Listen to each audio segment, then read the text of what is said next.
ಕರ್ನಾಟಕದ ಪ್ರಾಕೃತಿಕ ವೈವಿಧ್ಯ.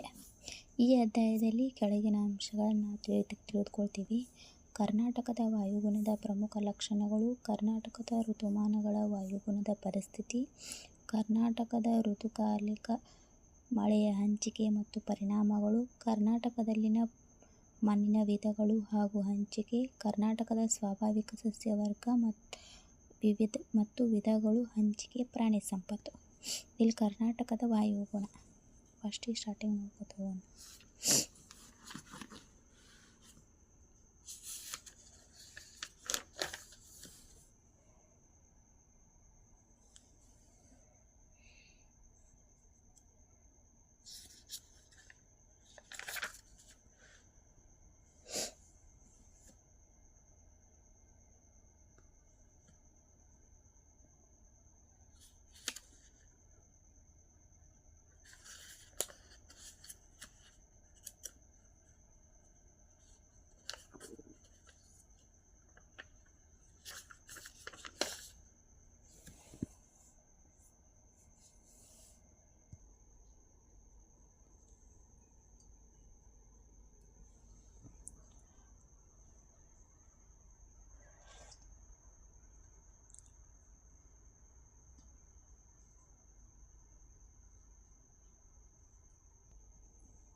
ಅಧ್ಯಾಯ 11 ಕರ್ನಾಟಕದ ಪ್ರಾಕೃತಿಕ ವೈವಿಧ್ಯತೆ. ಇದರಲ್ಲಿ ಇಂಪಾರ್ಟೆಂಟ್ ಪಾಯಿಂಟ್ಸನ್ನು ಮಾರ್ಕ್ ಮಾಡಲಾಗಿದೆ. ಕರ್ನಾಟಕದಲ್ಲಿ ಉಷ್ಣವಲಯದ ಮಾನ್ಸೂನ್ ವಾಯುಗುಣವಿದೆ. ಅತಿ ಶಾಖ ಮತ್ತು ತೇವಾಂಶವುಳ್ಳ ಬೇಸಿಗೆ ಹಾಗೂ ತಂಪಾದ ಶುಷ್ಕ ಚಳಿಗಾಲ ಈ ವಾಯುಗುಣದ ಪ್ರಮುಖ ಲಕ್ಷಣ. ಆದರೂ ವಾಯುಗುಣದಲ್ಲಿ ವೈವಿಧ್ಯ ಇದಕ್ಕೆ ಭೌಗೋಳಿಕ ಸ್ಥಾನ, ಸಮುದ್ರ ವ್ಯಾಪ್ತಿ, ಭೂಸ್ವರೂಪ, ಸಸ್ಯವರ್ಗ ಹಾಗೂ ಮಾನ್ಸೂನ್ ಮಾರುತಗಳ ಪ್ರಭಾವವು ಪ್ರಮುಖ ಕಾರಣ. ಹೀಗಾಗಿ ವಾರ್ಷಿಕ ಉಷ್ಣಾಂಶ ಮತ್ತು ಮಳೆಯ ಹಂಚಿಕೆ ರಾಜ್ಯಾದ್ಯಂತ ಒಂದೇ ರೀತಿಯಾಗಿರುವುದಿಲ್ಲ. ವಾಯುಗುಣದ ಋತುಗಳು. ಭಾರತದಂತೆ ಕರ್ನಾಟಕದ ವಾರ್ಷಿಕ ವಾಯುಗುಣವನ್ನು 4 ಭಾಗಗಳಿಗೆ ವಿಂಗಡಿಸಲಾಗಿದೆ. 1. ಬೇಸಿಗೆ ಕಾಲ, 2. ನೈಋತ್ಯ ಮಾನ್ಸೂನ್ ಮಾರುತಗಳ ಕಾಲ ಮತ್ತು ಮುಂಗಾರು ಮಳೆಗಾಲ, ಮಾನ್ಸೂನ್ ಮಾರುತಗಳ ನಿರ್ಗಮನ ಕಾಲ ಅಥವಾ ಹಿಂಗಾರು ಮಳೆಗಾಲ, 4. ಚಳಿಗಾಲ. ಬೇಸಿಗೆ ಕಾಲ ನೋಡೋಣ. ಬೇಸಿಗೆ ಕಾಲ. ಈ ಕಾಲದಲ್ಲಿ ವಾಯುಗುಣವು ಅತಿ ಶಾಖ, ಶುಷ್ಕ ಮತ್ತು ಸೆಕೆಯಿಂದ ಕೂಡಿರುತ್ತದೆ. ಮಾರ್ಚ್ ತಿಂಗಳ ನಂತರ ರಾಜ್ಯಾದ್ಯಂತ ಉಷ್ಣಾಂಶವು ಏಕಪ್ರಕಾರವಾಗಿ ಹೆಚ್ಚಾಗುತ್ತಾ ಏಪ್ರಿಲ್ ಮೇ ತಿಂಗಳುಗಳಲ್ಲಿ ಅದು ಗರಿಷ್ಠ ಮಟ್ಟವನ್ನು ತಲುಪುವುದು. ರಾಯಚೂರಿನಲ್ಲಿ ಸಾಮಾನ್ಯವಾಗಿ ಪ್ರತಿ ವರ್ಷ 45.6 ಉಷ್ಣಾಂಶ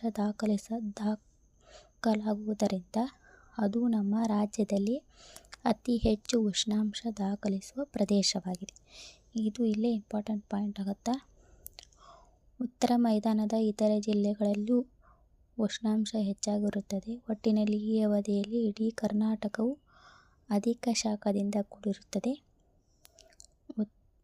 ಉತ್ತರದ ಮೈದಾನದಲ್ಲಿ ಆರ್ದ್ರತೆಯ ಪ್ರಮಾಣವು ದಕ್ಷಿಣ ಮೈದಾನಕ್ಕಿಂತ ಕಡಿಮೆ ಇರುತ್ತದೆ.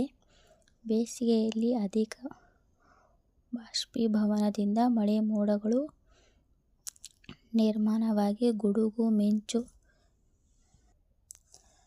ಸಿಡಿಲು ಅಬ್ಬರದೊಂದಿಗೆ ಪರಿಸರ ವಿವಿಧ ಮಳೆಯಾಗುವುದು. ಕೆಲವು ಕಡೆ ಆನೆಕಲ್ಲುಗಳು ಬೀಳುವುದುಂಟು.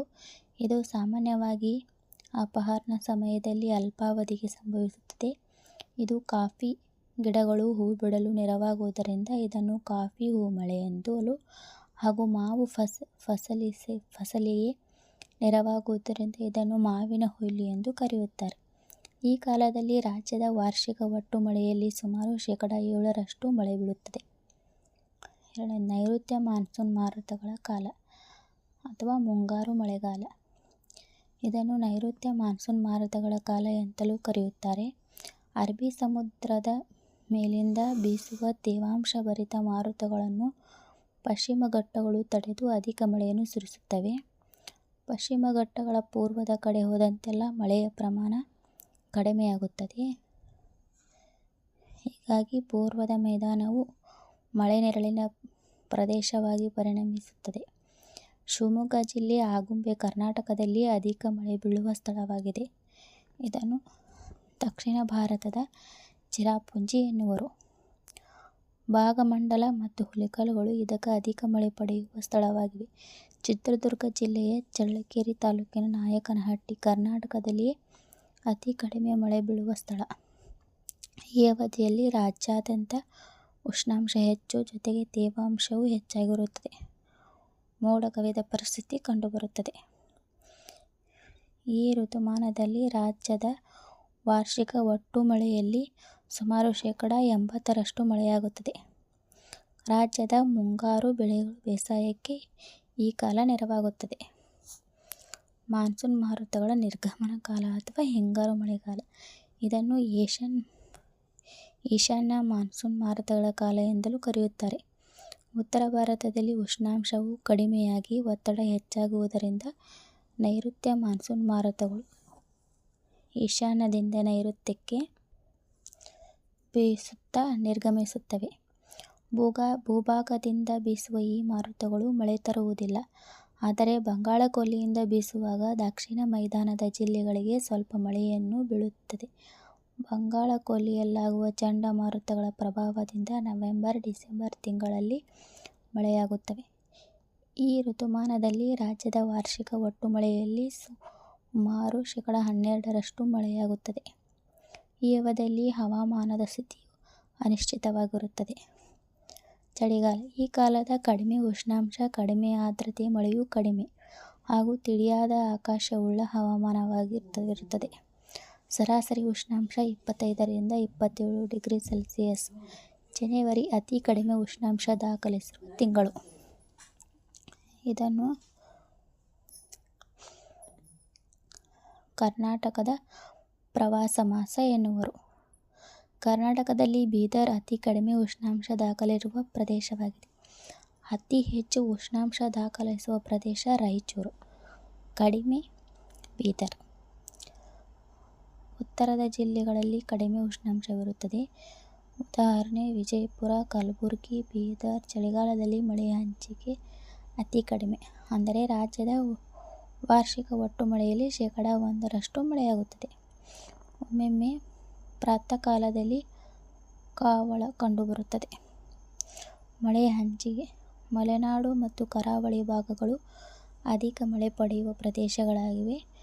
ಪೂರ್ವ ಭಾಗದ ಮೈದಾನಗಳು ಕಡಿಮೆ ಮಳೆ ಪಡೆಯುವ ಪ್ರದೇಶಗಳು. ಅಕಾಲಿಕ ಮತ್ತು ಅಸಾಮಾನ್ಯ ಹಂಚಿಕೆಯಿಂದ ರಾಜ್ಯದಲ್ಲಿ ಆಗಾಗ್ಗೆ ಬರಗಾಲ ಮತ್ತು ಪ್ರವಾಹಗಳು ಸಂಭವಿಸುತ್ತವೆ. ಕರ್ನಾಟಕದ ಮಣ್ಣುಗಳು. ಕರ್ನಾಟಕದಲ್ಲಿ 4 ರೀತಿಯ ಮಣ್ಣುಗಳ ವಿಧಗಳು ಕಾಣಬಹುದು. ಒಂದು ಕೆಂಪು ಮಣ್ಣು, ಕಪ್ಪು ಮಣ್ಣು, ಜಂಪಿಟಿಗೆ ಮಣ್ಣು, ಕರಾವಳಿ ಮೆಕ್ಕಲು ಮಣ್ಣು.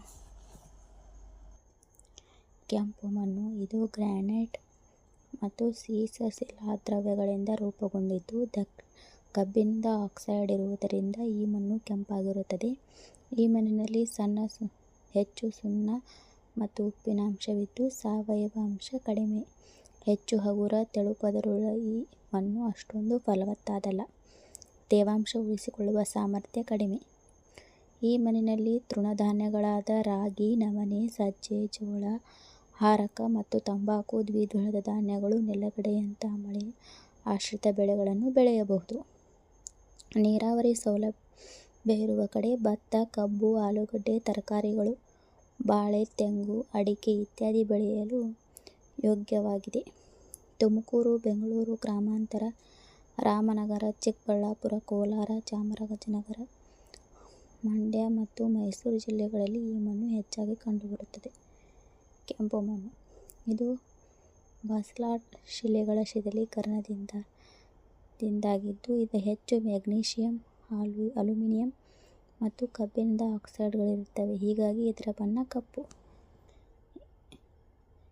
ಇದನ್ನು ಎರೆಮಣ್ಣು ಅಥವಾ ಕಪ್ಪು ಹತ್ತಿ ಮಣ್ಣು ಎಂದು ಕರೆಯುವರು. ಇದಕ್ಕೆ ಹೆಚ್ಚು ದಿನ ತೇವಾಂಶವನ್ನು ಹಿಡಿದಿಟ್ಟುಕೊಳ್ಳುವ ಗುಣವಿದೆ.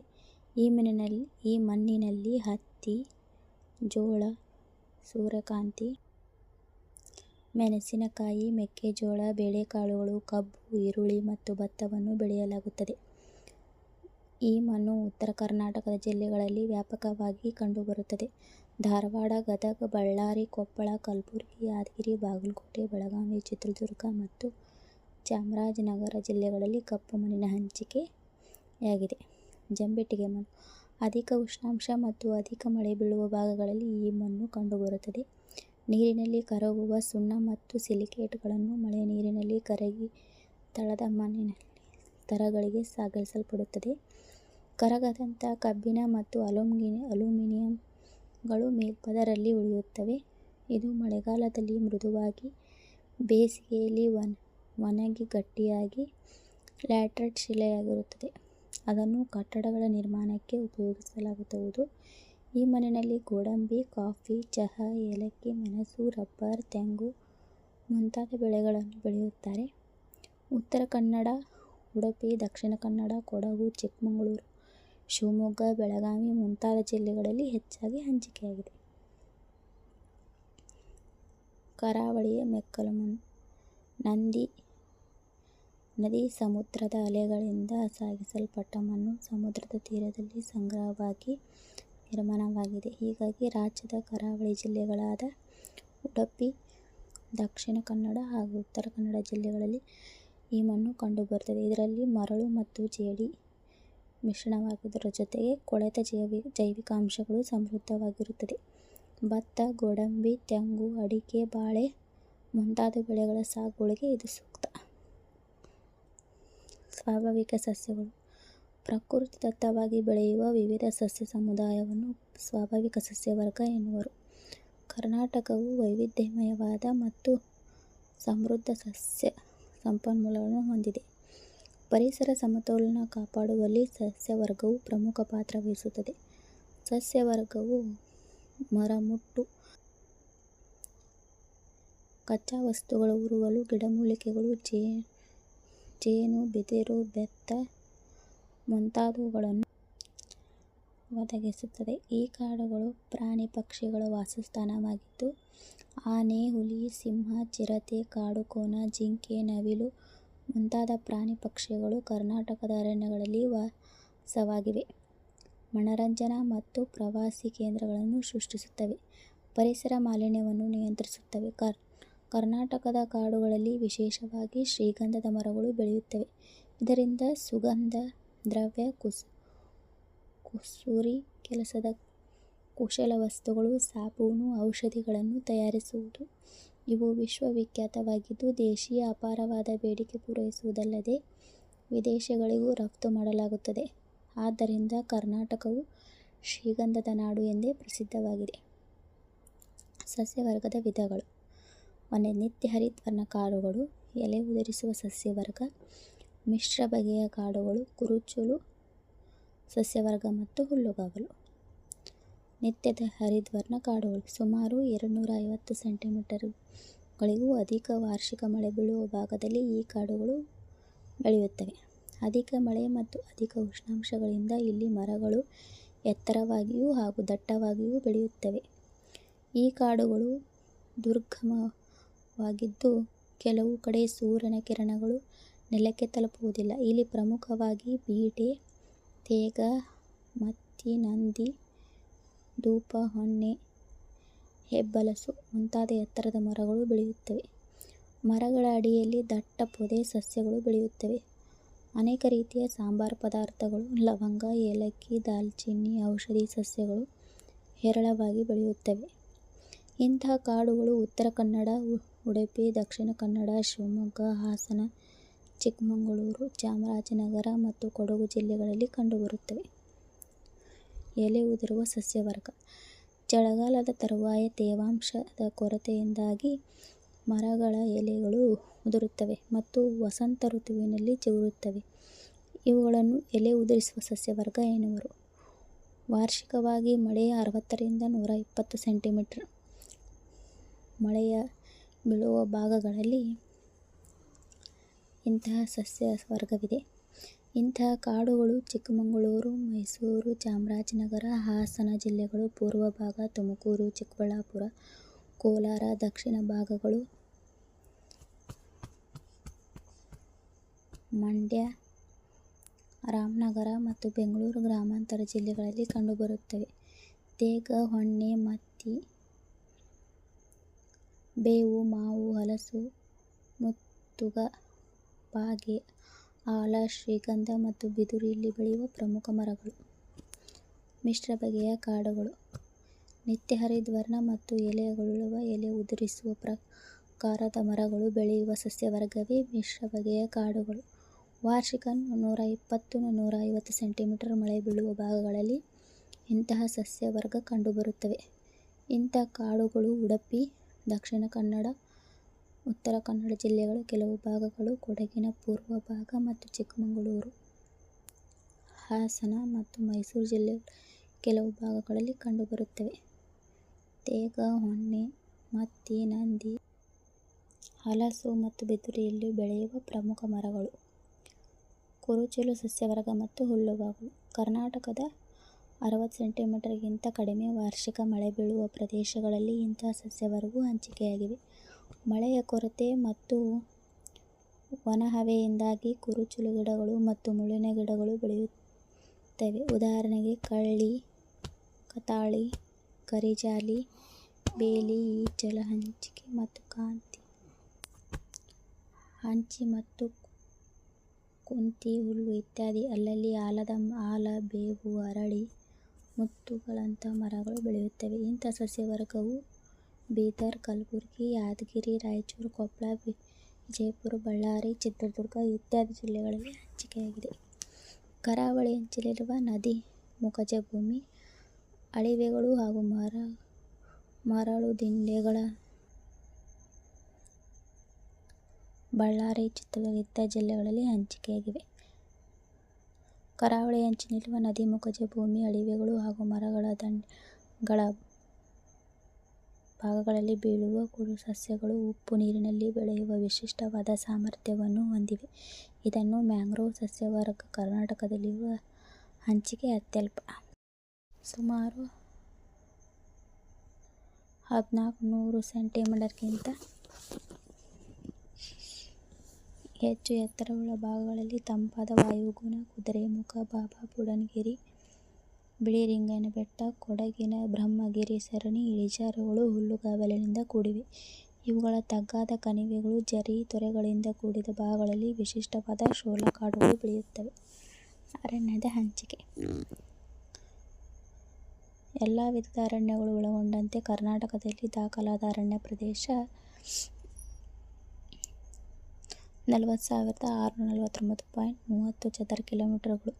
ಇದು ರಾಜ್ಯದ ಭೌಗೋಳಿಕ ಪ್ರದೇಶದಲ್ಲಿ ಶೇಕಡಾ 21% ಭಾಗದಷ್ಟಾಗಿದೆ. ಭಾರತದ ಸಮೃದ್ಧ ಅರಣ್ಯಗಳುಳ್ಳ ರಾಜ್ಯಗಳ ಕರ್ನಾಟಕವು 7ನೇ ಸ್ಥಾನದಲ್ಲಿದೆ. ಉತ್ತರ ಕನ್ನಡ ಹೆಚ್ಚು ಅರಣ್ಯ ಪ್ರದೇಶ ಹೊಂದಿದ ಜಿಲ್ಲೆ ಮತ್ತು ಅದರ ನೆಕ್ಸ್ಟ್ ಶಿವಮೊಗ್ಗ, ಚಾಮರಾಜನಗರ 3ನೇ ಸ್ಥಾನದಲ್ಲಿ ಬರ್ತವೆ. ವಿಜಯಪುರ ಅತಿ ಕಡಿಮೆ ಅರಣ್ಯವುಳ್ಳ ಜಿಲ್ಲೆಯಾಗಿದೆ. ಪ್ರಾಣಿ ಸಂಪತ್ತು. ಸಸ್ಯರಾಶಿ ಮತ್ತು ವೃಕ್ಷರಾಶಿಗಳಷ್ಟೇ ವನ್ಯಜೀವಿ ಸಂಪತ್ತು ಸಹ ಕರ್ನಾಟಕ ರಾಜ್ಯದಲ್ಲಿದೆ. ಇದಕ್ಕೆ ಸಮೃದ್ಧ ಅರಣ್ಯ ಕ್ಷೇತ್ರವೇ ಪ್ರಮುಖ ಕಾರಣ. ಪ್ರಪಂಚದಲ್ಲಿ ಗುರುತಿಸಲ್ಪಟ್ಟ ಜೀವವೈವಿಧ್ಯ ಬಿಸಿ ತಾಣಗಳಲ್ಲಿ ರಾಜ್ಯದ ಸಹ್ಯಾದ್ರಿ ಸರಣಿಯೂ ಸೇರಿದೆ. ಇದು ವಿಶ್ವ ಪಾರಂಪರಿಕ ಪ್ರದೇಶವೆಂದು ಘೋಷಿಸಲ್ಪಟ್ಟಿದೆ. ಭಾರತದ ಒಟ್ಟು ಆನೆಗಳಲ್ಲಿ 25% ಮತ್ತು ಹುಲಿಗಳಲ್ಲಿ 18% ನಮ್ಮ ಕರ್ನಾಟಕದಲ್ಲಿವೆ. ಅಲ್ಲದೆ ಚಿರತೆ, ಕಾಡುಹಂದಿ, ಕಾಡು ಎಮ್ಮೆ, ಕೊಡವೆ, ಜಿಂಕೆ, ಕರಡಿ, ಮುಳ್ಳುಹಂದಿ ಮೊದಲಾದ ಪ್ರಾಣಿಗಳಿವೆ. ಜೊತೆಗೆ ವಿವಿಧ ಪ್ರಭೇದದ ಹಾವು ಮತ್ತು ವರ್ಣಮಯ ಪಕ್ಷಿಯೂ ಸಹ ಕಂಡುಬರುತ್ತವೆ.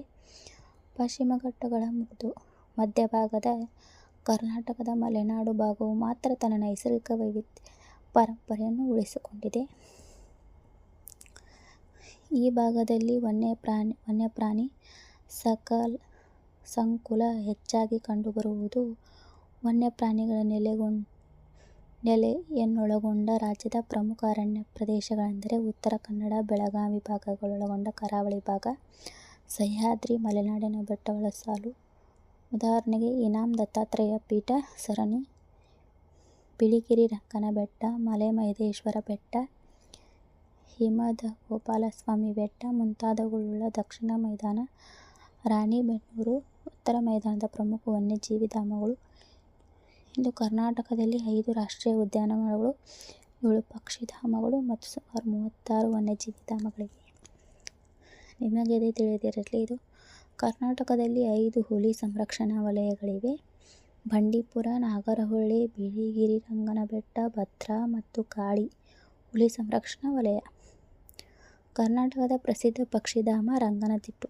ಇದು ರಾಮ್ಸಾರ್ ತಾಣಗಳ ಪಟ್ಟಿಗೆ ಸೇರಿದ ಕರ್ನಾಟಕದ ಮೊದಲ ತಾಣವಾಗಿದೆ.